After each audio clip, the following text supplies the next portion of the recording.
ছিলেন মধ্যম আকৃতির সুঠাম দেহের অধিকারী একটি মানুষ।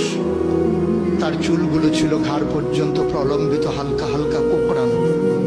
তিনি যখন চুলের ভিতরে তৈল দিয়ে আছড়াতেন, মনে হতো মৃদুমন্দ ঢেউ দেখা যায়। তার কপাল ছিল চওড়া, ভ্রুগুলো ছিল জোড়া ভ্রু, ধনুকের মতো বাঁকা। চোখের পাতাগুলো ছিল ফুটন্ত গোলাপের গোলাপি রঙের এক একটি পাপড়ির মতো।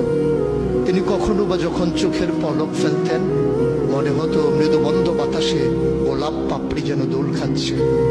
তার চোখের সাদা অংশ ছিল রক্তিমাভ সাদা, কালো অংশ ছিল কৃষ্ণ কালো। তার নাকটা ছিল খাড়া, নাকের ছিদ্রগুলো ছিল ছোট ছোট। নাকের নিচে ছিল সরু চিকন গোঁফ, গোঁফের নিচেই সেই গোলাপি রঙের ঠোঁট। তার ঠোঁটগুলো যখন কখনো বা মুচকে হাসত, গোটা পৃথিবীর মানুষ অবাক বিস্ময়ে দেখত গোটা পৃথিবীতে যেন বিজলি চমকিয়েছে। তিনি কখনো বা যখন এই রাস্তা দিয়ে হেঁটে যেতেন, 1 মাস পরেও কখনো যখন সাহাবা হাঁটতেন, তার গায়ের জান্নাতি গন্ধ তারা পেতেন।